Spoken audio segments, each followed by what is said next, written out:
Senang sekali mempelajari firman Tuhan. Apa yang saya pelajari, yang diajarkan Tuhan, saya akan bagikan pagi ini. Saya memilih Kejadian 13 ayat 8 dan 9. Kejadian 13 ayat 8 dan 9. Saat konflik hadir dalam kehidupan anak-anak Tuhan. Kejadian 13 ayat 8 dan 9, demikianlah firman Tuhan.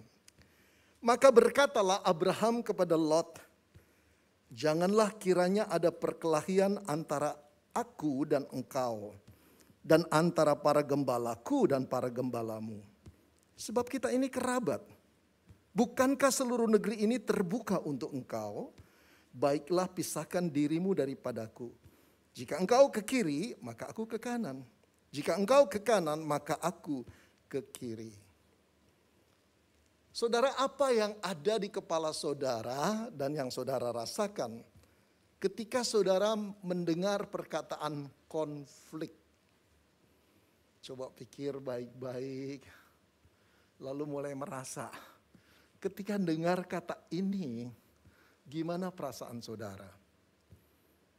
Apalagi kalau engkau sebagai anak, lalu kakakmu berkata, mama sama papa lagi konflik. Rasanya gimana? Kalau engkau seorang tua, orang tua maksud saya, ketika dilaporkan oleh suamimu atau istrimu, anak-anak lagi konflik. Perasaannya gimana saudara? Ada sesuatu yang tidak menyenangkan, menjengkelkan, ada ketegangan yang membuat kita rasa tidak nyaman. Terkadang kalau konflik itu meningkat, perasaan itu bukan cuma jengkel, tapi marah. Dan rasanya ingin memukul, membalas, bahkan membunuh bisa jadi begitu. Saudara-saudara, tidak enak ketika kita mendengar perkataan konflik. Apalagi kalau itu terjadi di dalam keluarga kita. Tidak heran saudara, banyak orang menghindari konflik terjadi. Nah saudara, di masa pandemi 19 ini, COVID-19 saudara, lebih banyak kita berada di rumah. Sekolah online, bekerja dari rumah, work from home. Kita tahu semua itu dan kita sudah merasakan dalam 2 tahun ini. Tidak pernah ada waktu di dalam sejarah manusia modern di mana kita bisa berkumpul dengan keluarga. Seluruh anggota keluarga dari siang sampai siang lagi saudara. Dari pagi sampai pagi lagi. Itu dulu barang mahal saudara. Yang cuma terjadi saat hari raya. Baik lebaran, baik Natal, cuma terjadi saat itu. Tapi sekarang saudara, barang mewah itu menjadi kejadian sehari-hari. Kita bertemu dengan anggota keluarga sehari-hari setiap saat. Tapi apakah bertambah rukun? Dari catatan data-data di artikel mengatakan justru konflik sering terjadi. Rupanya anak-anak mengalami kebosanan saudara di rumah. Sekolah online benar-benar membingungkan. Begitu juga dengan ibu, begitu juga dengan ayah. Frustrasi, pekerjaan work from home itu saudara ternyata tidak ringan. Tuntutan bos untuk mencapai target itu lebih tinggi. Tegang semua. Dan ketika dengar anak-anak jerit, anak-anak marah, mulailah sang papa berteriak pula. Atau main tangan. Mulailah sang ibu membela, lalu terjadilah pertengkaran, terjadilah konflik.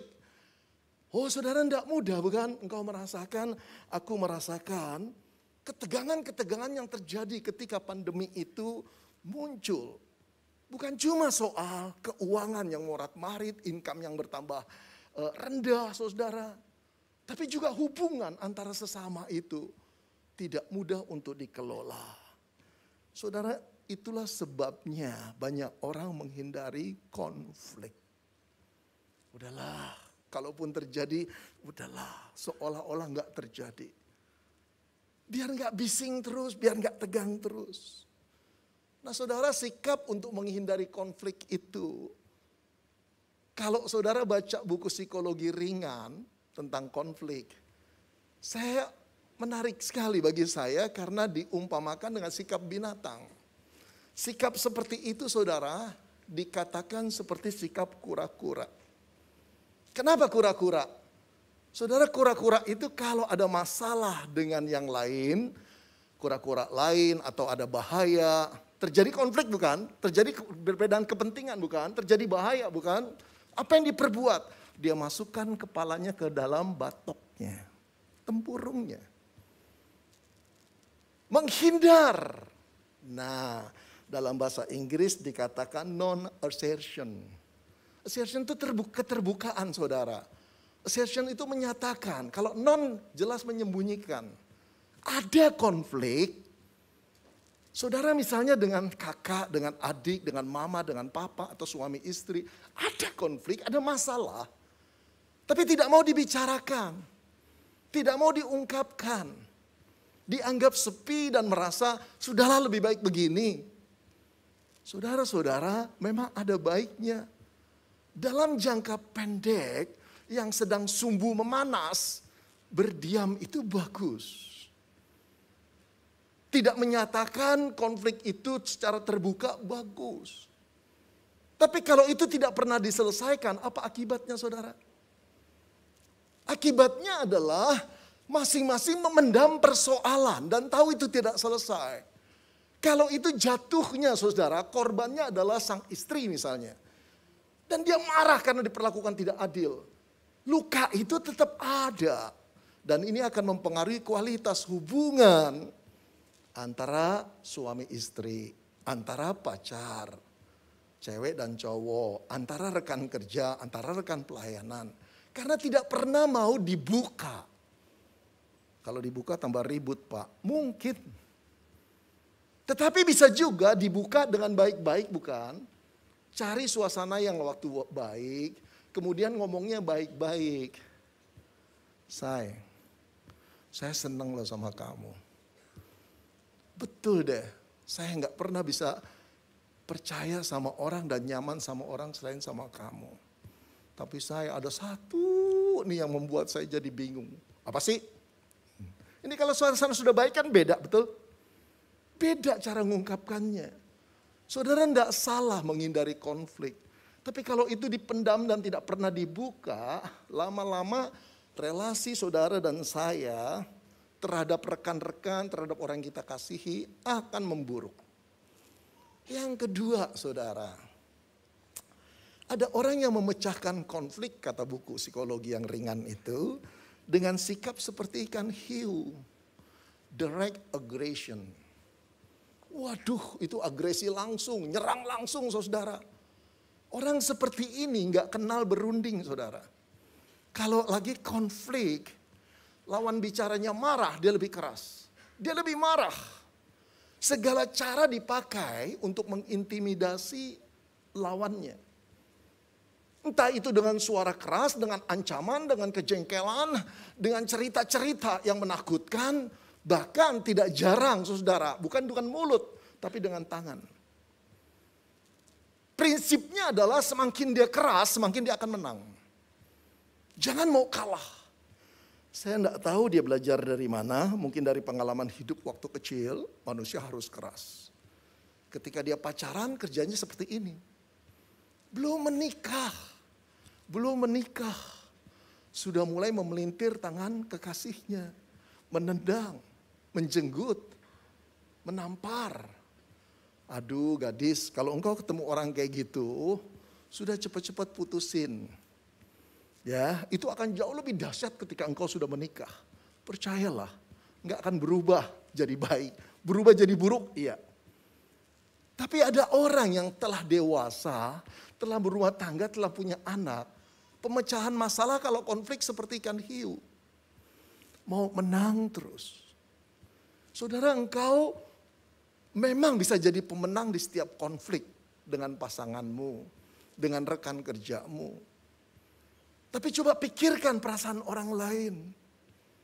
Sakit sekali, betul? Sakit, menyimpan kepahitan yang luar biasa. Dan kalau cara memecahkan konflik seperti itu kita pelihara dalam hidup kita, maka orang akan menjauh dari kita. Hidup ini bukan soal keras-kerasan. Tapi hidup ini memerlukan hikmat dari Tuhan. Bagaimana orang yang konflik oleh kita, besok-besok jadi teman baik kita. Bahkan menjadi orang yang seperti saudara dengan kita. Saudara, ini cara yang harus dihindarkan. Yang ketiga, saudara, menarik sekali. Ada orang yang kalau konflik mengambil sikap seperti kerbau. Kenapa kerbau? Saudara, kerbau itu dikenal dengan satu sifat nunut. Nurut aja. Ya, nerimo opo sing nemu, nggak pernah ngeluh. Udahlah, emang begini kok suami saya. Ya mau diapain lagi, ibu anak-anak kayak begini. Mau dirubah kayak gimana? Bagus. Ya, itu namanya mengakomodasi, accommodation. Bagus. Saya punya seorang papa lahirnya di Padang, Sumatera. Ya. Kemudian saya punya mama lahirnya di Jogja. Perpaduan gudeg dengan rendang membingungkan anak-anaknya. Saudara bisa lihat kombinasi itu. Minta maaf ya, papa mama saya udah enggak ada. Tapi kalau saya cerita sedikit, papa selalu kayak ikan hiu. Mama selalu ambil sikap kayak kerbau. Nerimo. Sampai kami anak-anaknya 5, sudah remaja laki semua. Lawan. Kami bela. Mama dengan air mata menatap kami dan berkata gini, Mama bisa lawan papamu, tapi besok engkau dilawan istri-istrimu. Wah udah deh, gak bisa lagi. Kelembutan mama tuh luar biasa. Daya terimanya luar biasa. Nah saudara, tapi sekali lagi, ini bukan cara yang terbaik juga. Kenapa? Orang yang ngalah selalu makan dalam. Gak pernah tuntas kok. Gak pernah ada kebahagiaan yang sejati di dalam berelasi. Entah sebagai istri, entah sebagai suami, entah sebagai pacar. Gak ada. Karena apa? Karena dia selalu menerima. Tetapi yang sebetulnya menyakitkan hati. Gak selesai loh itu loh. Ini yang disebut kepahitan. Oke saudara, yang mana yang saudara pilih? Yang biasanya saudara ambil ketika saudara mengalami konflik. Introspeksi sendiri ya. Saya harap Roh Kudus juga bekerja. Yang terakhir yang saya baca saudara, ada orang yang mengambil sikap kalau konflik seperti keledai. Pasif agresif. Saudara-saudara, keledai sama kuda bedanya apa? Banyak bedanya. Salah satunya saudara, kalau kuda memberontak, dia akan lari sekeras-kerasnya. Direm juga dengan tali les, dia gak peduli. Itu kuda yang gak bisa dikendalikan. Tapi berbeda dengan keledai saudara. Kalau lagi ngambek, saudara tarik kayak gimana, saudara pecut kayak gimana, dia tetap diem. Mau diapain? Tetapi di dalam diam dia sedang memberontak. Nah saudara-saudara, ada orang yang memecahkan konflik dengan mengambil sikap seperti keledai. Diam, bukan berdiam loh. Berdiam bagus. Untuk menahan mulut kita, kata-kata kita, agar kita tidak agresif di dalam konflik, berdiam bagus. Masuklah ke dalam kamar, renungkanlah, introspeksilah, bagus. Minta Tuhan untuk menyelidiki hati kita, bagus. Tapi kalau diam, beda dengan berdiam. Diam itu tindakan yang sengaja dilakukan. Apapun yang dia katakan, aku tetap diam. Apapun sikapnya, aku tetap diam. Permintaan maaf apapun, aku tetap diam. Celaka bukan? Di dalam diam menyerang, di dalam diam membunuh. Kalau hubungan suami istri, saudara, ketika konflik, istrinya seolah-olah tidak ada masalah. Ketika suaminya datang pulang kerja, dia sediakan makanan. Ketika suaminya duduk, dia pamit masuk kamar. Terus menerus begitu. Maka kamu ada apa sih? Gak ada apa-apa kok. Diajak tidur, diajak berhubungan, gak ada yang diladenin. Di dalam dia membunuh, di dalam dia menyakitkan, di dalam dia merendahkan. Waduh saudara, ini sama bahayanya dengan sikap ikan hiu. Direct progression. Direct aggression. Waduh saudara, sama bahayanya. Nah okelah, yuk kita tinggalkan cara-cara konflik yang dijabarkan oleh buku psikologi ringan itu. Tapi bagus bukan? Kira-kira sikap yang apa yang saudara biasa ambil ketika konflik hadir dalam kehidupan saudara? Baik dengan orang-orang dalam keluarga, ataupun rekan kerja, rekan pelayanan, tetangga, sikap seperti apa? Saudara, yang menarik saudara, kita perlu kembali ke basic panduan daripada orang Kristen Alkitab. Jangan tinggalkan ini. Para ahli psikolog bisa saja menyarankan hal-hal yang baik. Tapi kita tahu sumber kebaikan, sumber kebenaran yang paling benar adalah firman Tuhan. Nah saudara, bagian yang kita baca tadi, saya cerita nih ya latar belakangnya. Itu berkisah tentang Abraham dan Lot keponakannya, mereka sedang konflik. Bermula saudara, satu kali Allah datang kepada Abraham di Ur Kasdim, tempat tinggalnya. Abraham, keluarlah dari negerimu, keluar dari rumah orang tuamu, menuju ke satu tanah yang akan kutunjukkan kepadamu. Kemana? Abraham tidak tahu. Saudara, apa maksud Allah memanggil Abraham? Inilah perwujudan dari rencana Allah ketika Adam dan Hawa jatuh dalam dosa. Allah akan menurunkan seorang juru selamat dari keturunan Adam dan Hawa itu. Keturunanmu perempuan akan meremukkan kepalanya, kepala ular, iblis. Siapa yang meremukkan kepala iblis? Yesus Kristus.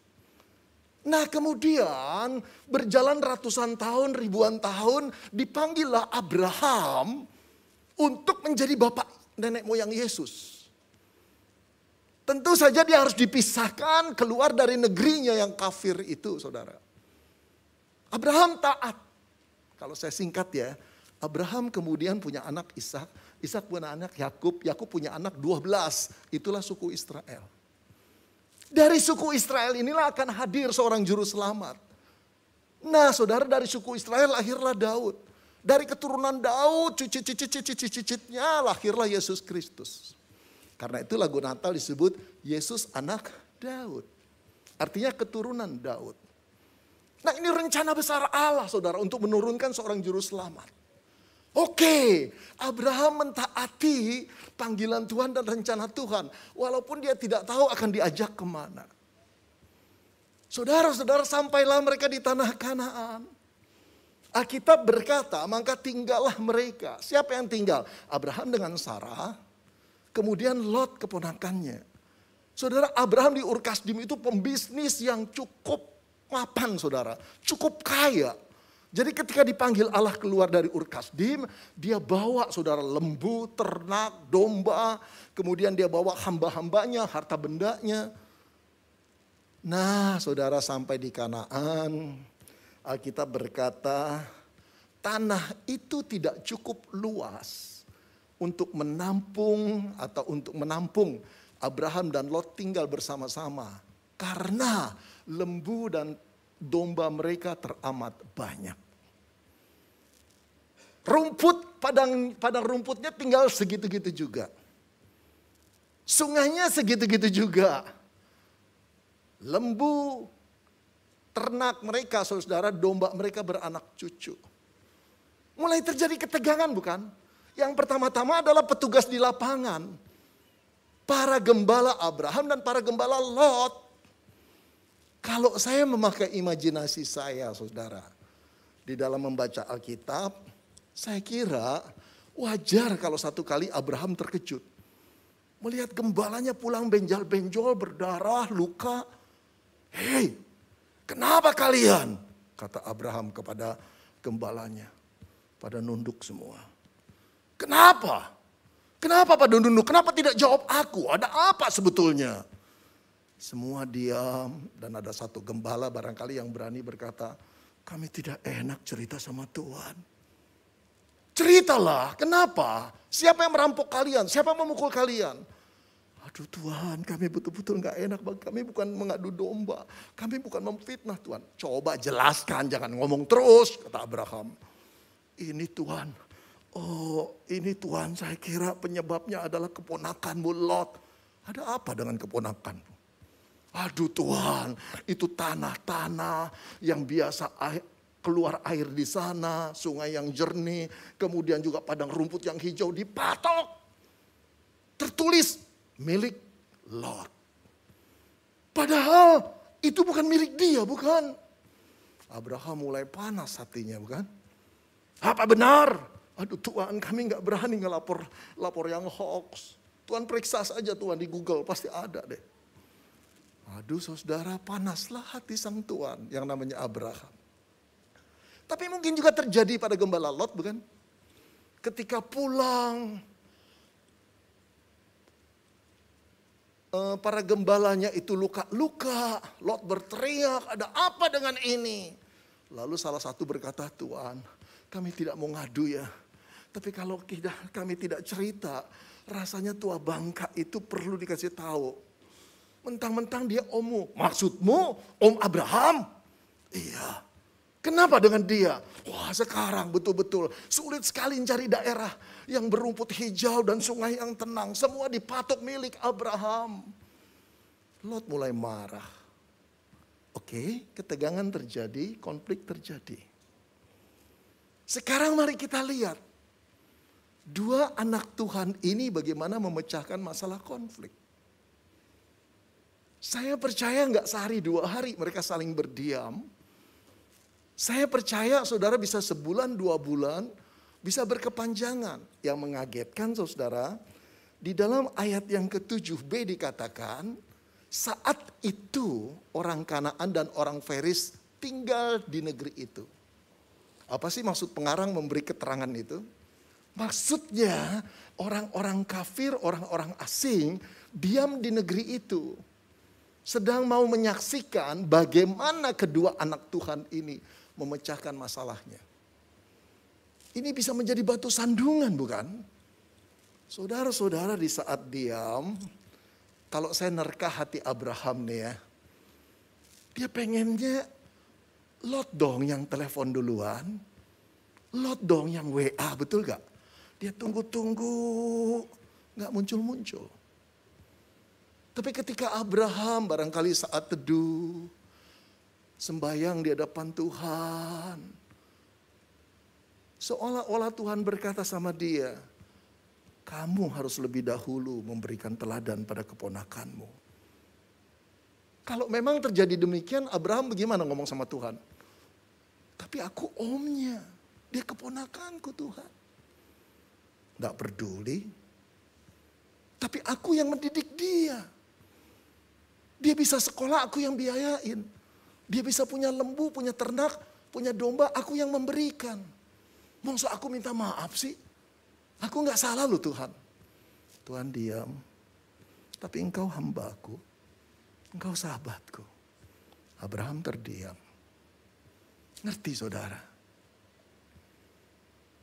Saudara-saudara akhirnya saya duga satu kali Abraham mengangkat HP-nya. Lalu mulai WA kepada Lot. Lot, apa kabar? Salam sehat selalu ya Lot ya. Hati-hati kena COVID Lot. Pagi-pagi sebelum Lot ngopi dia sudah ambil HP-nya. Ada dari Om Abraham. Lot, apa kabar? Sehat selalu ya, bla bla bla bla.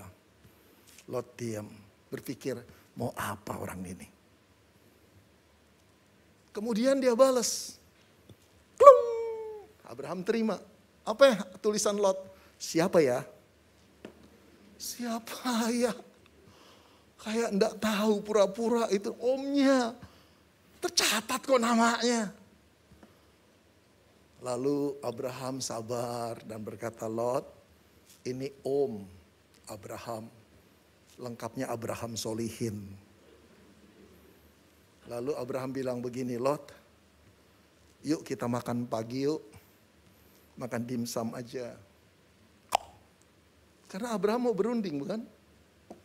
Lot terima itu. Wah senang sekali. Oke paman, tapi paman yang bayar ya. Ini imajinasi saya. Saudara-saudara, mari kita lihat cara Abraham memecahkan konflik. Siapa yang lebih dahulu membuka pembicaraan? Siapa yang menjadi inisiator perdamaian? Bukan Lot. Ayat ke-8 di sana dikatakan, maka berkatalah Abraham kepada Lot.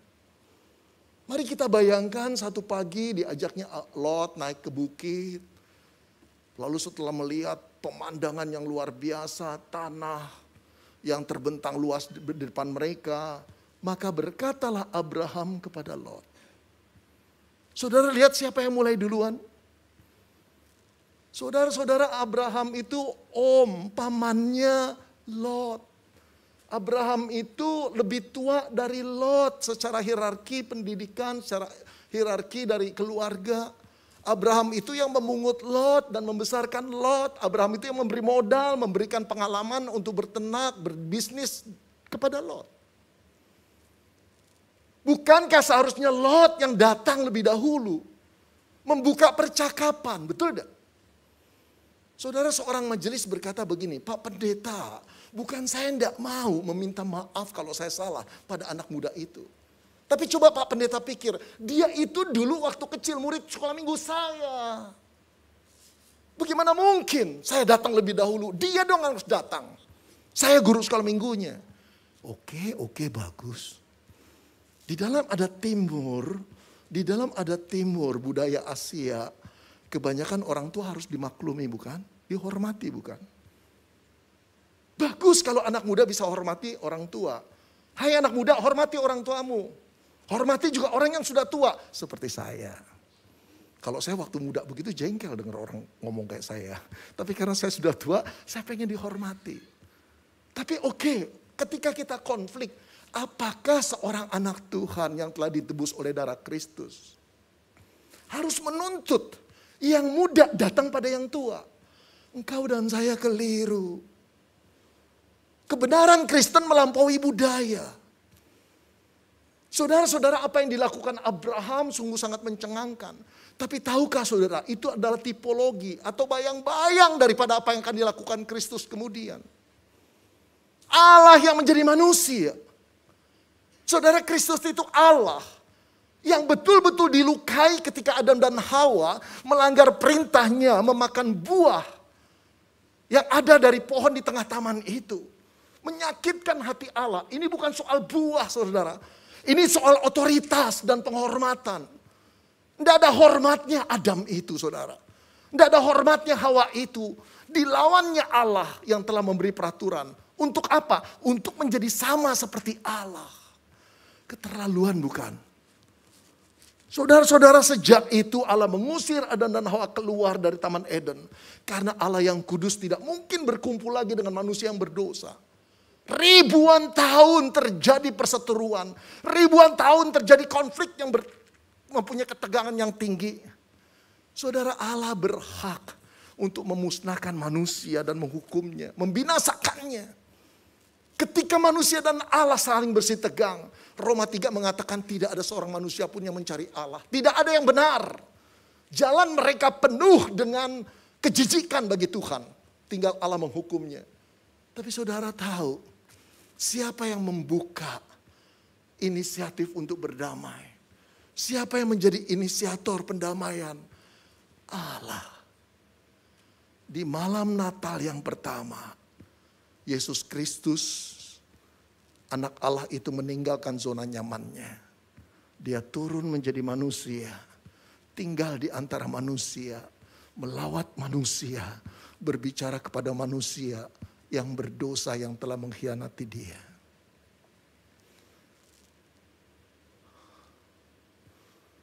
Saudara nggak perlu mencontoh Abraham kalau saudara nggak mau. Tapi saudara tidak bisa mengingkari bahwa engkau dan saya punya Allah seperti itu. Allah yang melangkahkan kakinya lebih dahulu, meninggalkan kenyamanannya di surga untuk masuk menyapa manusia yang berdosa dan mengkhianati dia. Dan pada akhirnya pengkhianatan itu terjadi lagi di kayu salib. Dia sudah tahu itu. Tapi dia masih mau datang padamu dan padaku. Saudara, ini pemecahan konflik yang harus kau miliki dan aku miliki. Menjadi inisiator pendamaian. Saudara, saya pernah membaca sebuah buku, judulnya menarik. 100 cerita tergila di Amerika. Buku dari Amerika, saudara. 100 cerita tergila di Amerika. Yang saya ingat, yang pertamanya, yang number one tergilanya tuh saudara ya. Ceritanya begini. Satu kali ada sepasang suami istri seperti sudah tua kan. Mulai bangun pagi-pagi, suaminya minta istrinya bikinin kopi. Setelah istrinya bikinkan, dia taruh di meja suaminya, istrinya kemudian bergerak ke dapur, bereskan sesuatu. Tiba-tiba sang suami marah, Ma. Waduh, dua-dua udah budek sebetulnya. Saudara-saudara, mamanya berkata, aku nggak budek. Jangan teriak-teriak seperti anak kecil. Apa sih? Kamu memang pelit. Setiap kali bikinin kopi, gulanya kamu kurangin. Makin lama makin gak manis, tahu? Istrinya melotot. Kok kamu nuduh macam-macam sih? Gila kamu pagi-pagi kayak gini.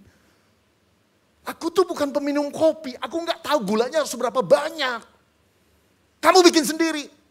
Waduh. Oh, jadi kamu mau hidup sendiri. Kamu pikir aku gak bisa hidup sendiri dan bikin kopi sendiri. Ayo kita cerai, kata suaminya. Wah, nah istrinya naik darah, melotot. Cerai. Kamu pikir aku bergantung hidup pada kamu. Ayo cerai. Suami lari ke belakang. Ya, tempat peralatan-peralatan ditaruh. Kemudian dia muncul dengan gergaji besi. Mau ngapain dia? Mau gergaji istrinya? Dia naik ke rumah. Dia gergaji rumah itu jadi 2 bagian. Dikerjakan sepanjang hari. Lalu ditutup ke sana, satu ke timur, satu ke barat. Pisahkan sana, jangan masuk lagi ke rumahku. Oke, kata istrinya. Sejak itu hidup mereka berpisah. Gara-gara apa? Jangan lupa loh, gara-gara apa? Kopi. Kurang gula. Berapa tahun mereka berpisah? Seminggu, 2 minggu, setahun, 2 tahun. Belasan tahun. Sampai satu kali sang istri meninggal dunia. Saudara, hari itu istrinya dimakamkan, sang suami mengantar. Dia tertunduk, rasa bersalah. Sepulang pemakaman, dia masuk ke rumah istrinya. Tergetar hatinya. Semuanya masih sama. Tidak ada barang yang berubah posisi kedudukannya. Tidak ada. Dia mulai terharu. Dia mulai lihat ranjang istrinya. Ranjang yang dulu juga. Dia mulai duduk di bangku istrinya di kamar tidur itu. Dia diam.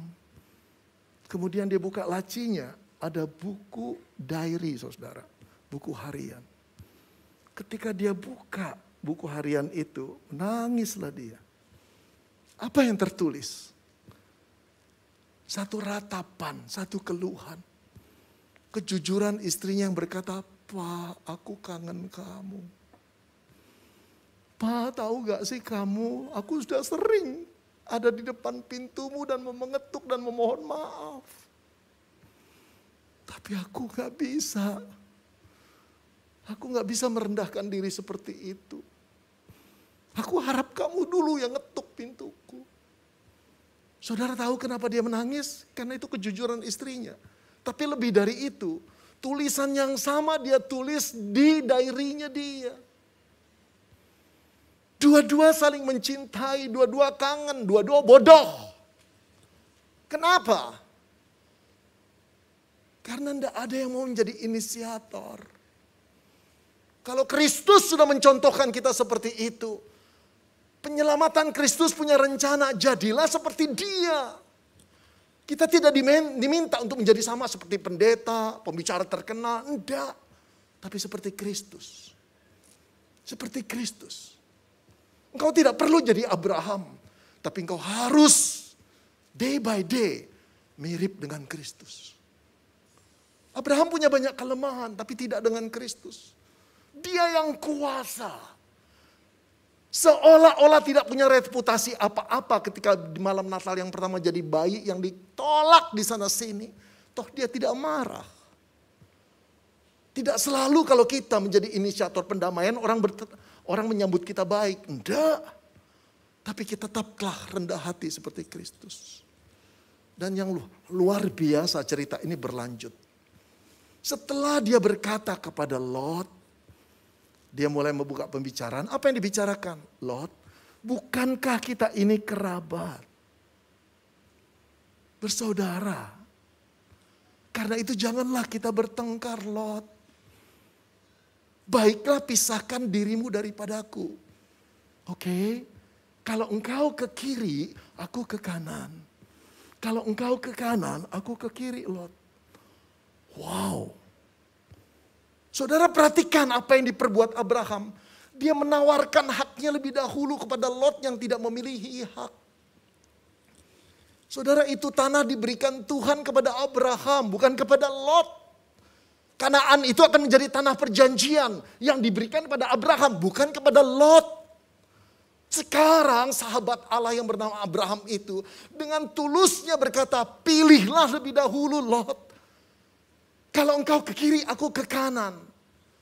Kalau engkau ke kanan, aku ke kiri. Mana ada paman yang seperti itu? Tidak ada. Kalau aku punya keponakan bikin masalah, aku masih bermurah hati kasih dia modal, aku pasti ngomongnya begini. Hey, cukup sampai di sini ya, kita nggak bisa hidup sama-sama lagi nih. Katakan namanya John. John, cukup sampai di sini John. Nih, papa kasih duit, om kasih duit. Katakan 40 juta, 100 juta, pisahkan dirimu, cari kos yang lain ya. Betul gak? Itu yang normal. Dan tidak ada orang yang menyalahkan Abraham kalau Abraham berkata, Lot ke sana, aku ke sini. Tidak ada, karena dia pamannya. Tetapi yang luar biasa saudara, ditawarkan lebih dahulu kepada Lot untuk memilih. Antara Sodom dan Gomora itu satu tanah yang betul-betul menggiurkan. Kalau investasi pasti akan mempunyai hasil yang luar biasa. Sebelahnya tanah kering. Tanah kering justru tanah Kanaan. Mata Lot jelalatan. Dan tidak segan-segannya berkata sama omnya, aku pilih ini paman. Gigit jarilah Abraham. Dia pilih daerah yang subur. Yang secara bisnis menjanjikan. Buat apa tanah yang kering dan gersang? Bagaimana tumbuh-tumbuhan, bagaimana domba, ternak di sana bisa subur saudara? Tidak ada. Lot tidak segan-segan menciak pamannya. Saudara-saudara mari kita lihat. Tindakan Abraham ini bayang-bayang daripada tindakan Kristus. Dia datang ke dalam dunia menjadi inisiator pendamaian. Lalu apa yang dia lakukan? Dia mati di kayu salib. Seharusnya orang berdosa itu berada di dalam haknya untuk menghukum orang berdosa. Membunuh dan membinasakan mereka lalu menciptakan makhluk baru yang jauh lebih baik daripada manusia. Tapi tidak. Ditawarkannya dirinya dan nyawanya untuk menjadi penebus salah manusia yang akan dihukum oleh Tuhan. Di tengah-tengah sekaratnya, kematiannya dia tidak berteriak, celaka kau manusia, celaka kau Yudas yang telah mengkhianati aku, celaka murid-muridku yang lari semua. Kalian gila semua yang memantek aku di sini, yang membunuh mati aku di sini. Aku Allahmu. Tidak.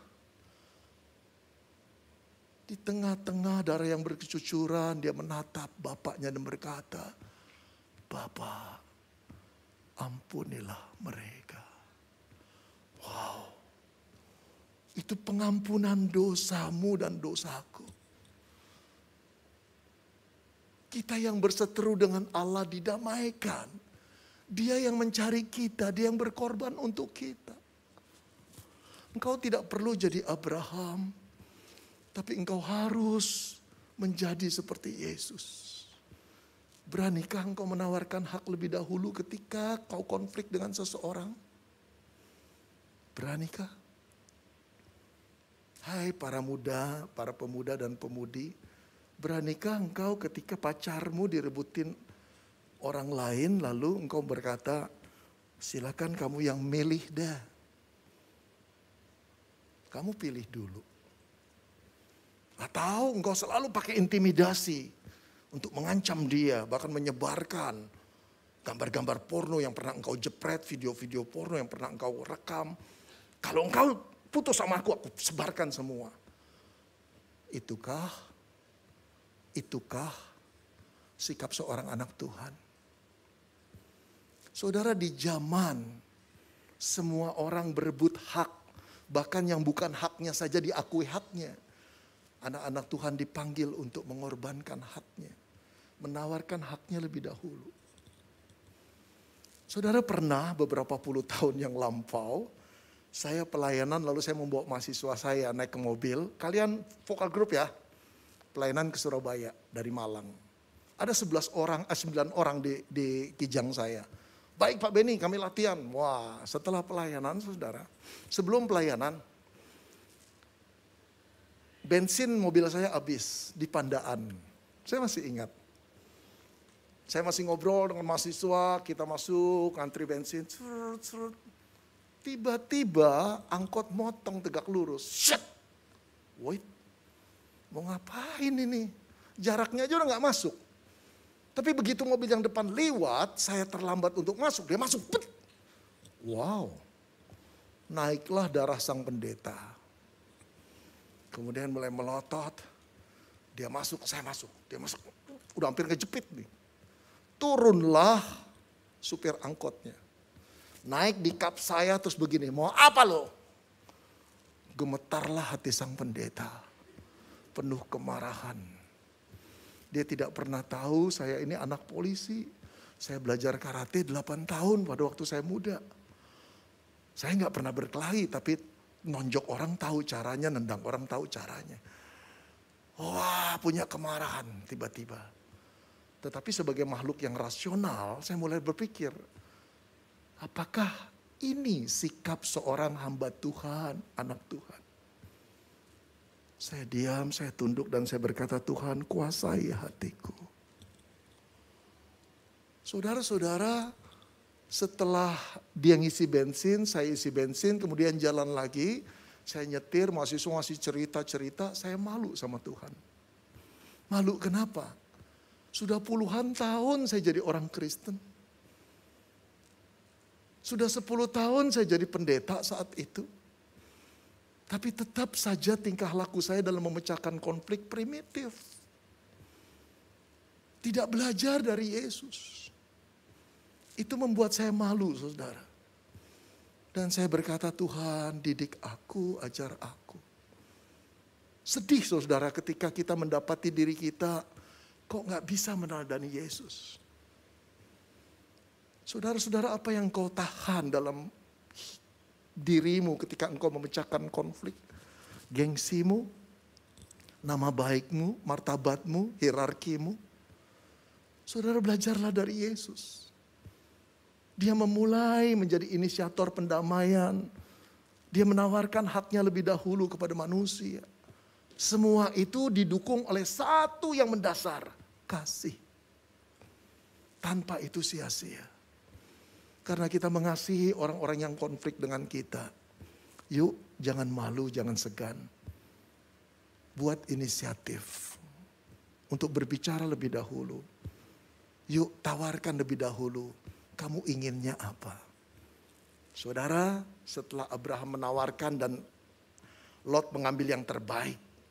Tapi sebetulnya tanah yang dijanjikan justru yang tidak baik itu. Abraham diam. Ada rasa sedih barangkali. Karena asetnya tiba-tiba hilang, bukan? Tapi tahu saudara, belum kaki Abraham turun, Allah berfirman kepada Abraham, Abraham, pandanglah ke timur dan ke barat, utara dan selatan. Sepanjang matamu bisa memandang, aku berikan tanah ini kepadamu. Itulah tanah perjanjian. Yang akan dimasuki Kaleb, dimasuki Yosua, yang akan didirikan kerajaan oleh orang-orang raja-raja Israel. Itulah tanahnya. Saudara-saudara, Allah membuktikan ketika kita berlaku seperti hambanya, anaknya, maka dia tidak akan meninggalkan engkau dan saya. Percayalah itu. Allah akan tetap membela orang-orang, anak-anak yang mempunyai ketaatan untuk mengikuti apa yang Yesus buat. Mari kita berdoa.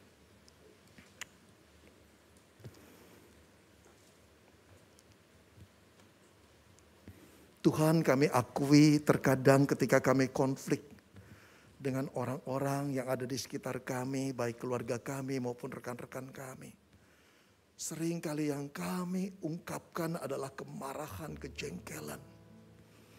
Kami seringkali tidak peduli lagi bahwa kami ini anak-anak-Mu yang ditaruh di tengah-tengah dunia untuk menjadi agen-agen-Mu.